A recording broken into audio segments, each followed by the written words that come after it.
Hey everybody. Hope everyone is doing well.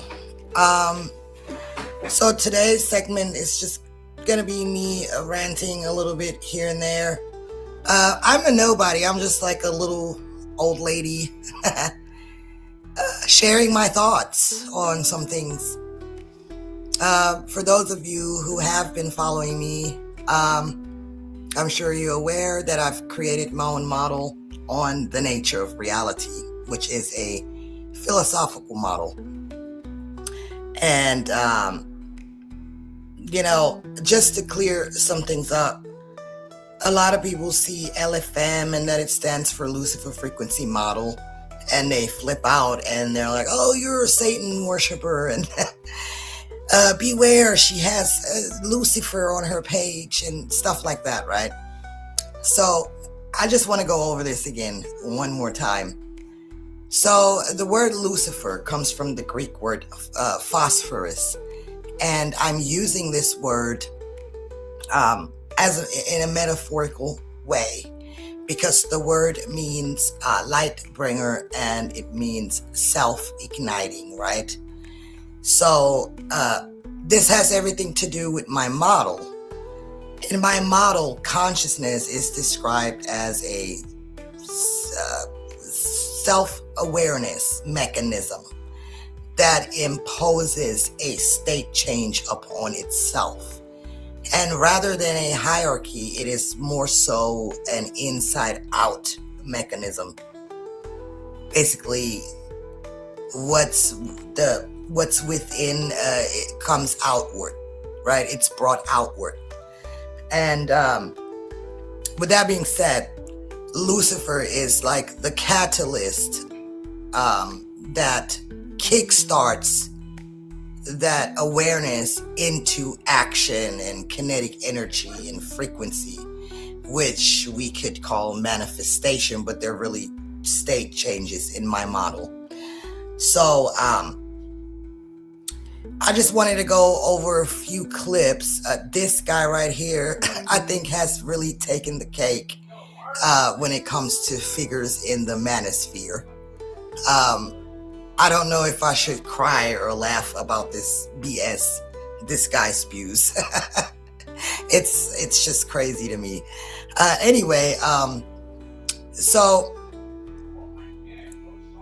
in my model, with consciousness being the primary or fundamental source of reality, right?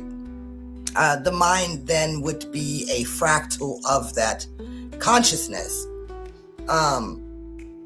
embodied or integrated into this interface that we call a human being.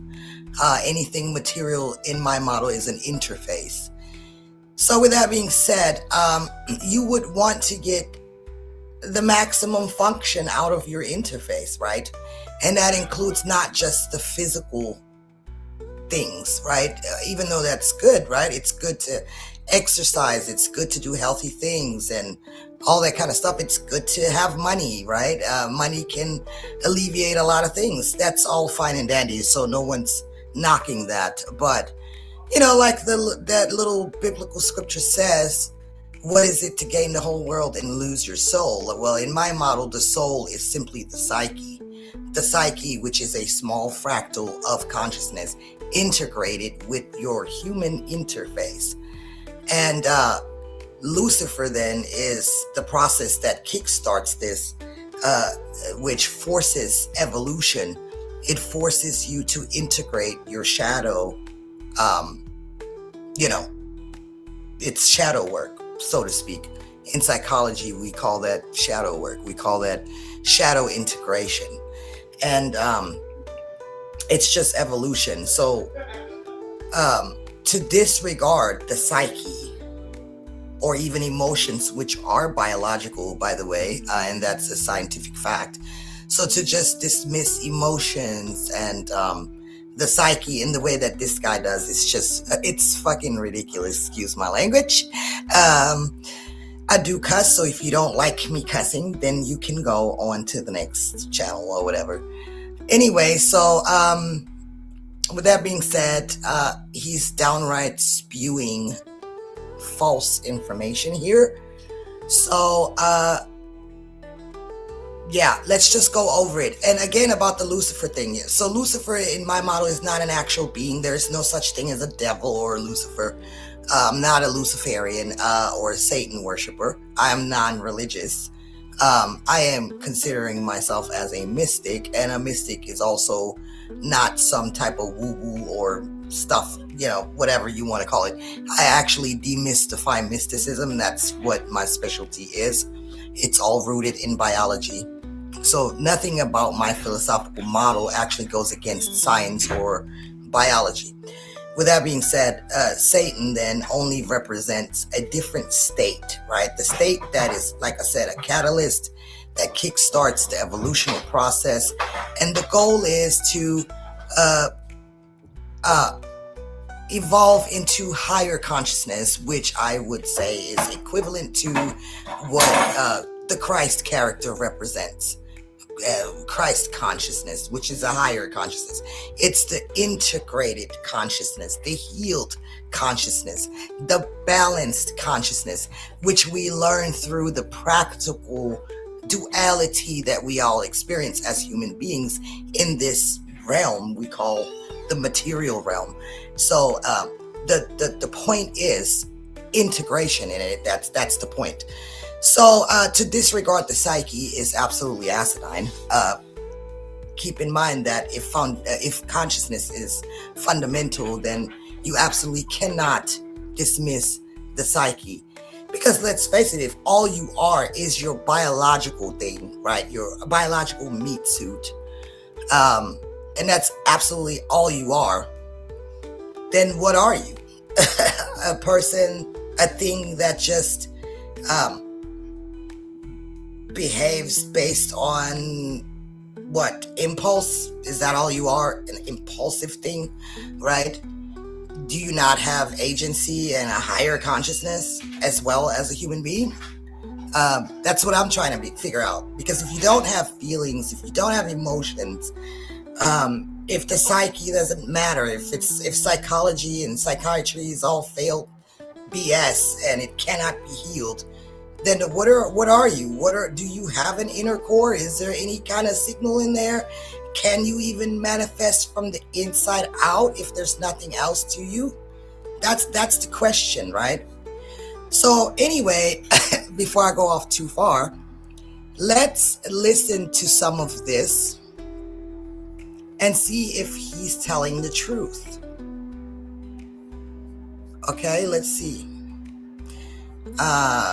1 second here. Let me press play. Oh, and this black female was speaking in the most aggressive, vicious, rude way. And then in the comments, you see so many people, male and female, saying she needs therapy. You're all fools. 9 out of 9, therapy does not work. Go ask a therapist. Ask them, how many people have you healed? Find a psychologist, find a psychiatrist, and ask them, how many people have you healed? It's one of the few medical professions where the professional has a 0% success rate. Just imagine you rupture your Achilles tendon and your surgeon had a 10% success rate. You wouldn't go. It would be laughable. But this is the case when you look at the therapist, the psychologist, the psychiatrist, or the counselor. So is that right? You heard what he said. He said 9 out of 9, it doesn't work. It has a 0 success rate. Is that correct? I don't think it is. I'm pretty sure it's not. I have sources and things. But let's keep listening. Just keep in mind that's what he claimed. It's like a 0% success rate. I say that to say this. You have a woman, someone who's reached womanhood, and they're misandrous, they're rude, they're unpleasant. They will never be a good woman. They must be discarded and marginalized so that they have no influence. They are broken. I repeat to you, they cannot be healed. You should not even attempt to heal them. You should avoid them and marginalize them and shun them. They are a poison to themselves and to others. They cannot be healed. This therapy culture is white culture, and it is not the best of white culture. It is the worst of white culture. Okay, so not only is it complete BS, it's also white culture. So blame the whites for therapy culture. And yeah, those women are completely broken, can't be healed, shunned from society, all right? You heard what the man said. You heard him. Now, I will say this. I don't know this man personally. I don't care about this man personally. What I do care about is his message, that the message that he represents, the manosphere doctrine, or whatever you want to call it. Because, I mean, let's face it, that has turned into somewhat of a cult. Or let's just say it is a real cult. It's a cult. And I think that he's projecting all this stuff that he's saying, the dangers of women who are allowed to speak or influence society with their rhetoric and whatnot. I think he's dangerous, especially when you're telling lies, or you're either lying, right? Straight up lying, or you just don't know the facts and then you're lying due to ignorance. But let's go over these facts. Is it true that therapy is completely unsuccessful? Is it true that it has a 0 success rate? Now, I did write a few things here just to make sure that I am very accurate. So if you see me looking down, I will be referring to my notes. So let's see. The human body, the brain, and the psyche are not the origin point of existence. They are an interface, like I said, right? So physicality and reality only exist because consciousness is experiencing them first, right? And that just simply means that would you be able to experience your body or anything physical if it wasn't for consciousness? Meaning if you weren't aware of it, without awareness, there would be nothing, right? So obviously awareness must be fundamental to the nature of reality. And mystics have always known this. So yeah, I don't know where this guy's coming from, right? With that being said, therefore, your psyche is your absolute foundation. You can chase all the material things in the world, but like I said earlier, what is it to gain the world and lose your soul, which is your psyche? Because the word psyche, or the etymology of psyche, breaks down to mean the word soul. That is your soul. So to disregard that is to disregard your entire soul, and therefore you're just an automaton, an NPC, such as this guy. That's what he promotes, right? So we already went through the stuff I was getting straight about the Lucifer frequency. Like I said, it's not about a literal cartoon devil. I don't believe in such things. It's about the shadow that needs to be integrated. Like I said, the Lucifer frequency, which represents chaos, right? That's the shadow, chaos. Things that are not yet, have not yet come to the surface and have not yet been integrated, that can, cause a lot of chaos when these things operate from the background without having any awareness of it. So the point is to make these things conscious, bring these things into our awareness. And that's really all it is when we're talking about healing the mind through therapy and psychology, right? It deals with your mind, which is your psyche, which is your soul. So yeah, I would say that's very fundamental. We can't just overlook that like this guy claims. So anyway, I'm trying to be as nice as possible to this guy, but he's just so ridiculous to me. Anyway, it's an inside-out radiance in my model, right? A progressive evolutionary march where consciousness observes, transmutes, and masters itself. And that's what it's all about. And trust me, I have not mastered myself. I do not proclaim to be any kind of master of anything. I'm just trying to be better, a little bit better every day. than I was yesterday. I am definitely a flawed human being. Like I said, I'm nobody. I'm just a little old lady giving my opinions. Anyway, let's see. I want to go over this false information. When you look at the actual data compiled by major psychological research institutions like the American Psychological Association, APA, and decades of clinical outcome tracking, the narrative that therapy is some kind of scam completely collapses under its own weight.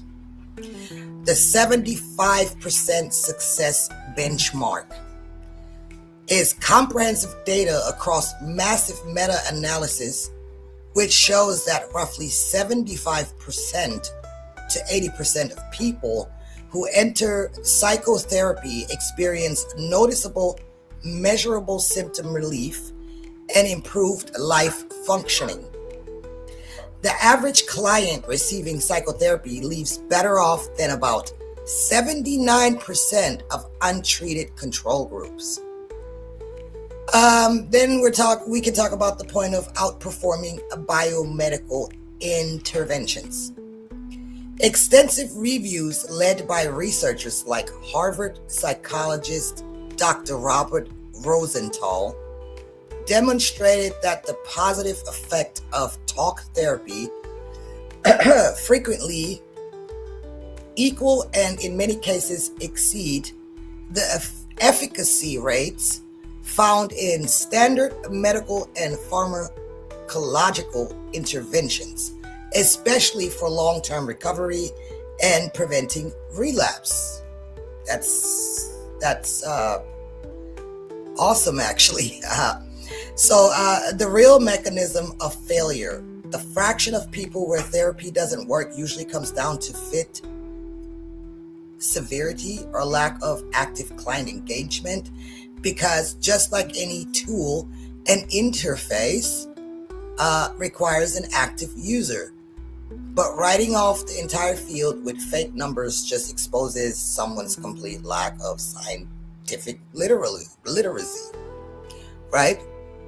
And now I also was wondering, right, is there any type of tangible proof of this? And there is, right?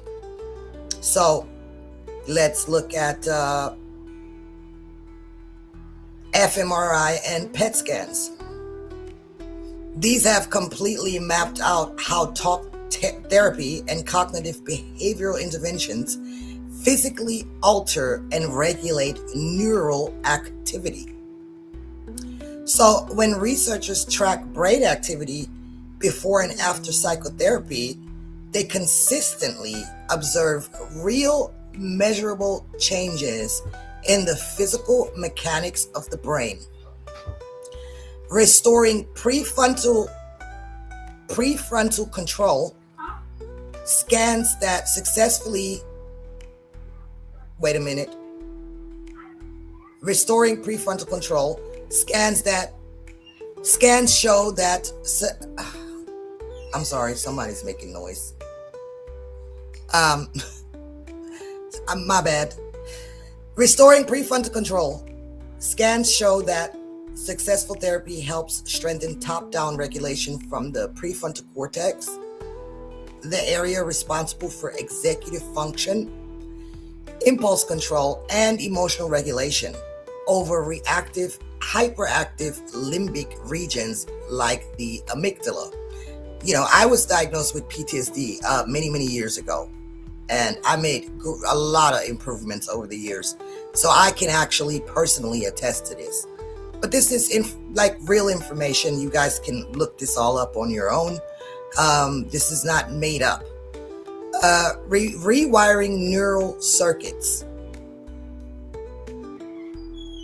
Longitudinal, if I'm saying this right, longitudinal imaging studies on treatments for depression and trauma demonstrate that structured psychological interventions successfully restore healthy neural connectivity and metabolic balance in regions that process, reward, treat, threat, and emotional appraisal. Physical proof of processing. Far from being just talking, therapy acts as a specialized form of cognitive learning that literally alters brain function and plasticity. All right, let me read this again. This is the physical proof, Marquett, that therapy absolutely does work, and there's proof for it. And the proof is, I'm going to read this again.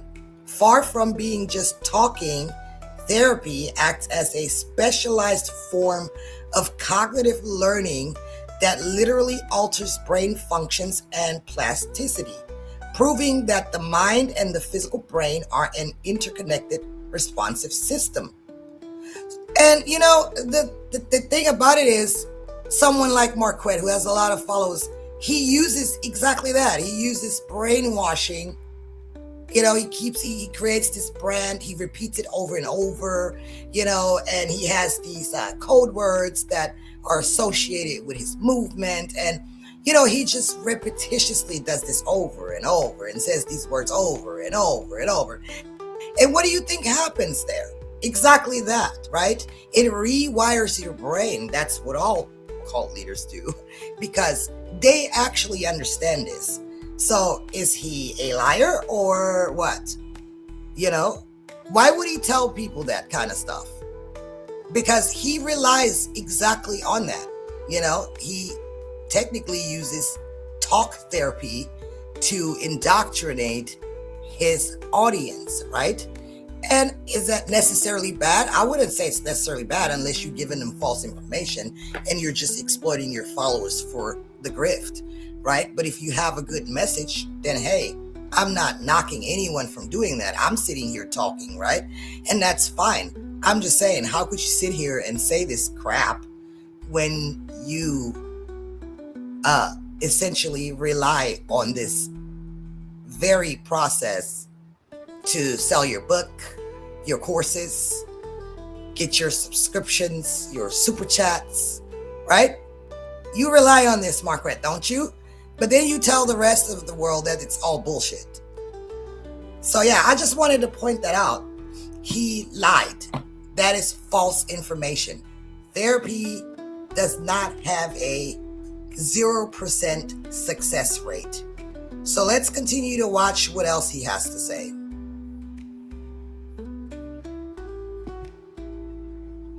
One second, bear with me.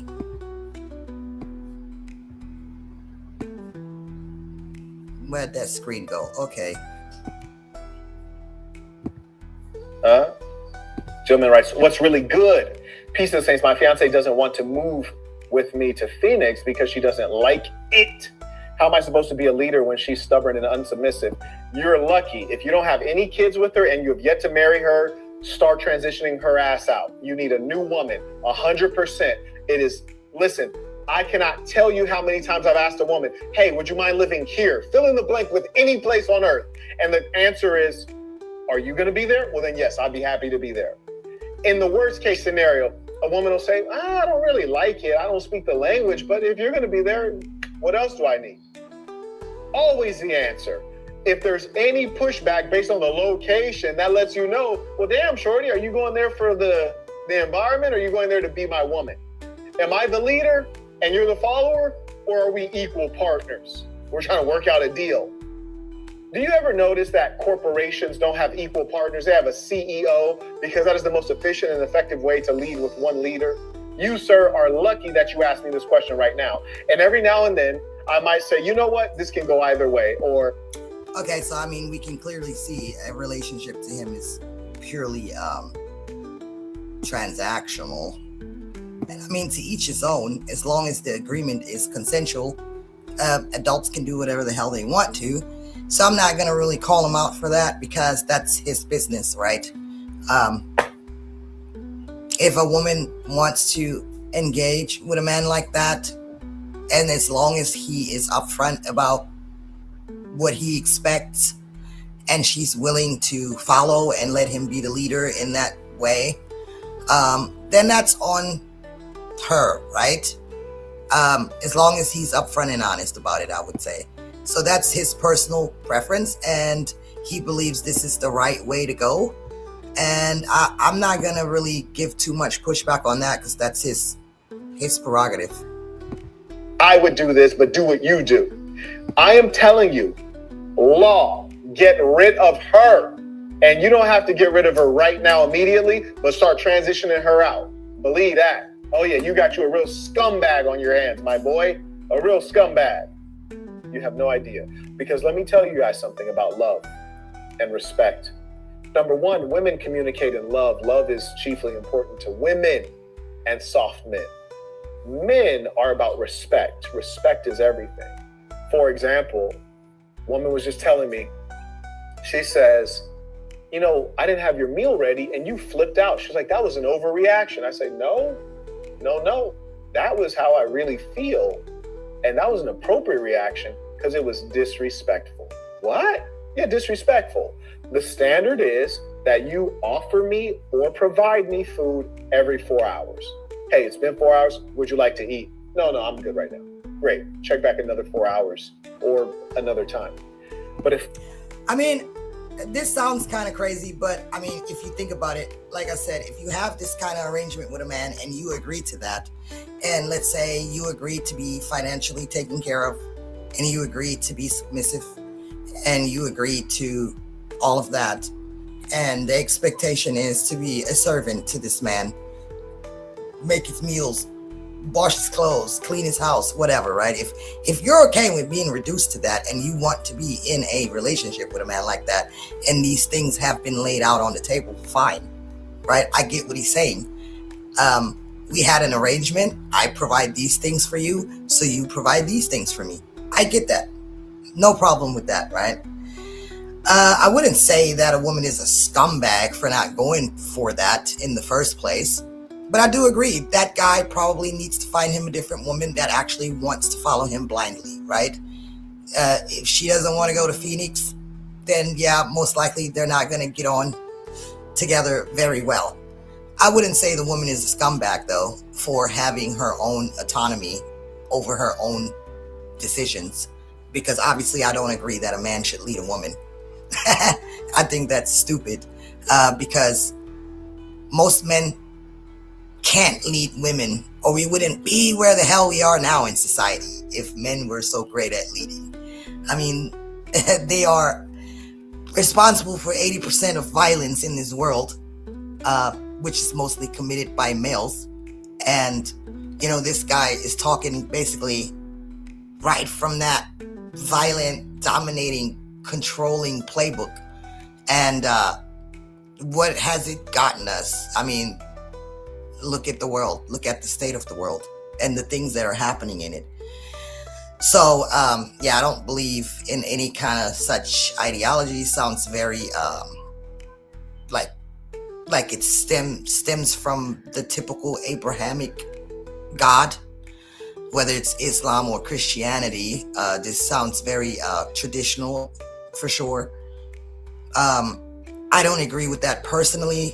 But hey, if a woman agrees to that, and if this is what she wants to do, and the cards were laid out on the table from the beginning, and this is what she agreed to, then yeah, she should abide by their agreement if that's what is required in their agreement, in their contract. You know, these types of men are transactional. That's just the bottom line to that. Now, me as a woman, I can be very transactional if I need to be. So I wouldn't necessarily say that's a bad thing. 4 hours go by, 5 hours go by. You've not offered me anything to eat. You've not brought me any food.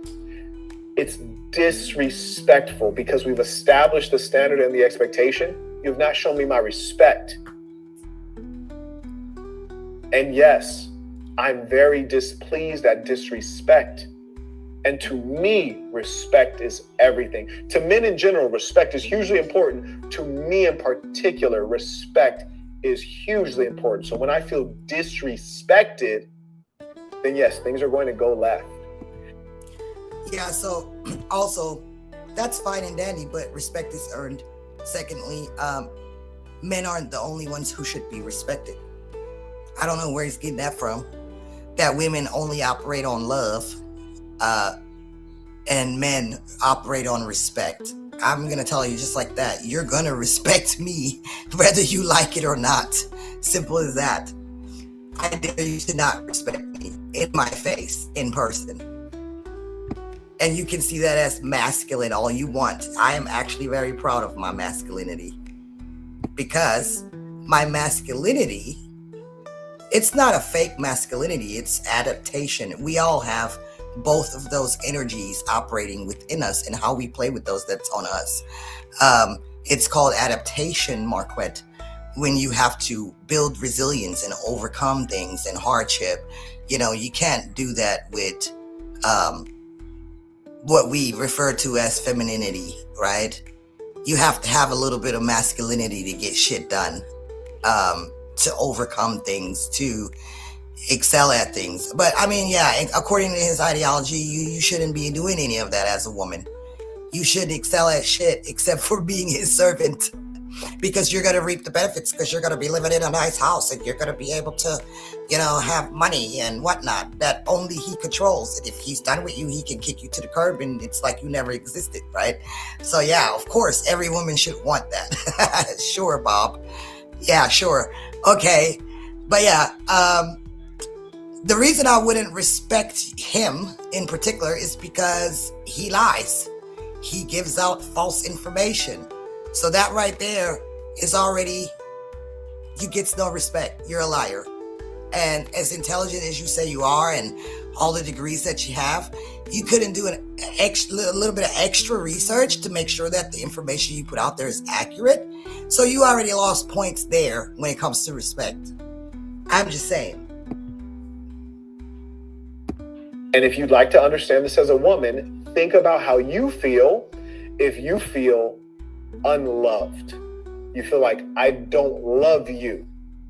Just imagine how you feel as a woman. If you feel like, I don't love you. That's how I feel when you disrespect me. Well, you don't care about love? Not particularly, no. If we could go from now till I die, and I get my respect every day, or I could get love from you every day, I'll take the respect. Leave the love where you leave it. Give me the respect. You see, because a woman can love you and disrespect you. She could love you and treat you like dirt. She could love you and not show up in the right way as a wife mother. Come on now. You understanding me? Love is garbage. Love does not have a set of behaviors. Love does not have a standard. Love is uncontrolled. Love is emotional. Love is unpredictable. Love is dangerous. Oh, so is that where the hurt came from? Is that it? Is that where it all came from? You were hurt. We all been hurt. Grow the fuck up. All right? So it all depends on what you define as love. If love means disrespect, if love equals to someone treating you badly, then I hate to break it to you, that's not love. Love is coherence. Love is none of those things. It shouldn't be. The fact that people call it love anyway, that's because people are ignorant. So that's not love. Furthermore, like you just said, imagine as a woman, if I'm not loved, how it would make me feel. This is how you feel when you're not respected. So if you can acknowledge that a woman is more emotional and she needs the emotional nourishment or whatever, then let's compare that to a plant, right? A plant needs water to grow and to thrive. If you deprive that plant of water to grow and to thrive, then obviously that plant will wither and die. In the same way, you claim that all you need is respect, and if you don't get respect, you will wither and die like that plant, right? You need your respect, right? Let's just say that's all you need. Let's say that's true, which I would beg to differ. You need more than that, but hey, if that's all you think you need because you're so disgruntled and bitter due to past rejections and past experiences or whatever, then, fine. But The fact that you would deprive the woman of what she needs, and it's just all about you and you getting your respect, that shows what kind of selfish, self-centered individual you are. Because money can't buy love, or giving someone transactional gifts isn't love. You can't bypass the emotional work that needs to be done on yourself and within a relationship.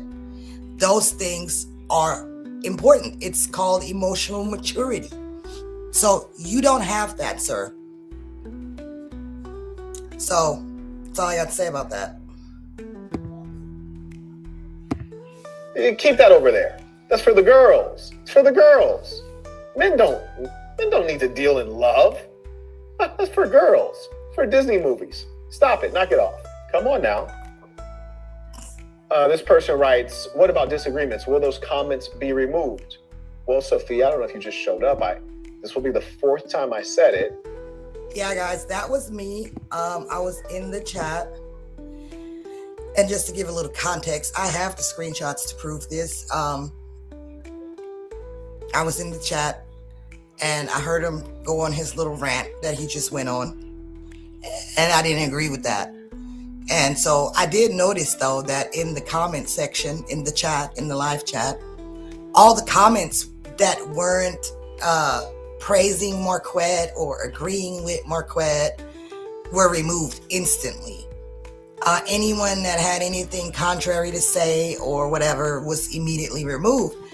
And at first I was like, okay, what's happening to these comments? Are they just disappearing? And so I wanted to make sure that if I did say anything in disagreement, would it be removed? Because that's the impression I was getting as I was watching the chat.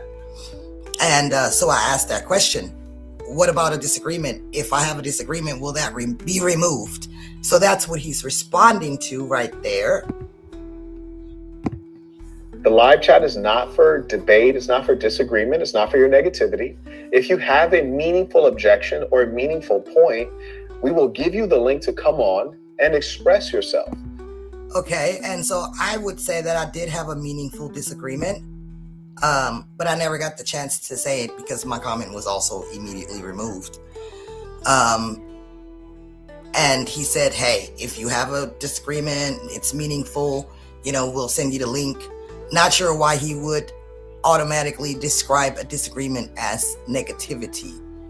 I mean, debate and discourse and such is how we bring things to the surface. We discuss things, right? It's not necessarily negativity. But according to Marquett, anything that doesn't agree with him 100% is negativity. So let's watch him lie, because he's about to lie again. That seems like his thing, lying. I have no problem with people saying, hey, I have an alternative perspective, and I really feel what I feel.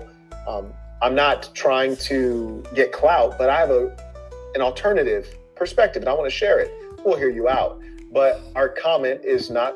Also, I want to say, I don't deal in feelings. This isn't about feelings. This is about the facts.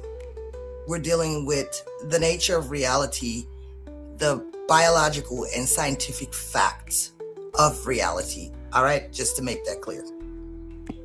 Place where, the comment section is not the place where you spew your negativity. Sorry, that's not what it's for. And she wrote, why? You don't get an explanation as to why. That's not what it's for. You see, and that's what women need to understand. When you're in a man's house, it's his rules. You don't say, why are these the rules?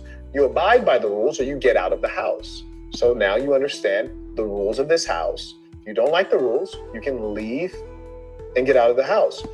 Amen, brother. Amen.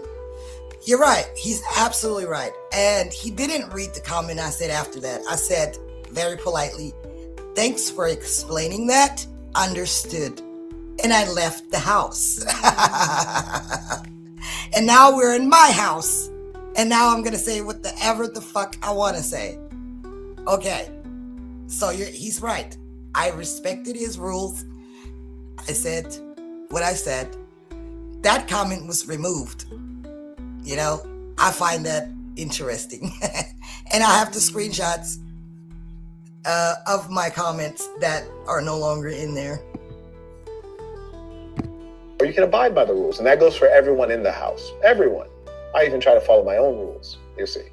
But now you have the answer that you were seeking. You're welcome. Thanks. Carrying on. And gentlemen, that's how you break it down. You don't have to explain a thing. You don't have to explain a damn thing. Here comes the lie. Just watch. You could, but it's not always necessary.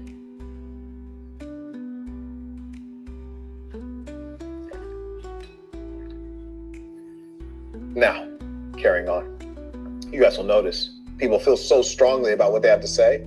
As soon as I say, come on and express it, then quiet as a church mouse. And what that lets you know, what it lets you know is that they really don't believe in what they're saying. They're not serious about what they're saying. They're trolls or they're... Okay, you heard what he said, right? They don't really believe in what they're saying. When I invite them to come on, they're quiet as a mouse. They're trolls. So, is that what you think I am, a troll? You think I don't believe in what I'm saying and I've been this person forever, right? This is me. Secondly, or thirdly, why you didn't show the comment where I said, oh, well, that's not true. At least not when it comes to me. Send me the link. I'd be happy to come on. The link was never dropped. My comment was removed. Thankfully, I screenshotted those comments before it was removed. He lied. So he tried to make it seem to his own audience like I just came in there trolling, that I'm probably just a bot, that I don't believe anything I say myself. And when I was offered to come in there, I, of course, was quiet as a mouse. But that's not actually what happened. He saw those comments and pretended like they didn't even come in and pretended like I just disappeared once I was challenged to come in there. And the truth is, he suppressed those comments and then he created his own little narrative, and I never was sent a link. So he's a liar.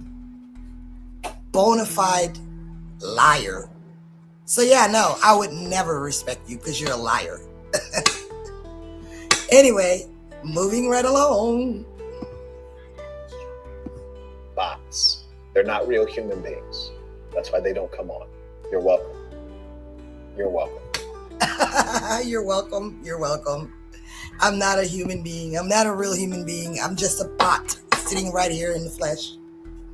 Anyway, guys, that sums it up. Like I said, I don't have any personal beef with that man. I don't know that man. I really don't like what he represents, though, and I'm just taking the liberty to voice my opinion on this. And I like to do these things with facts, not feelings, not emotions, or any of that. Just the facts. He lied. He factually lied. He spun a narrative. He was completely incorrect about therapy. He doesn't know what he's talking about, and if he does know, he's just blatantly lying about that too. So if you're going to be a public figure and make money off of your followers, you should at the very least provide them with the truth. That's all I'm saying. I think the man is intelligent. I really do. I think that he knows a lot about a lot, but I think he just has like some emotional work to do. But that's just my opinion. Who am I? Anyway, you guys have a great one. Please like and subscribe. Let me know what you guys think in the comments, and I will see you guys next time.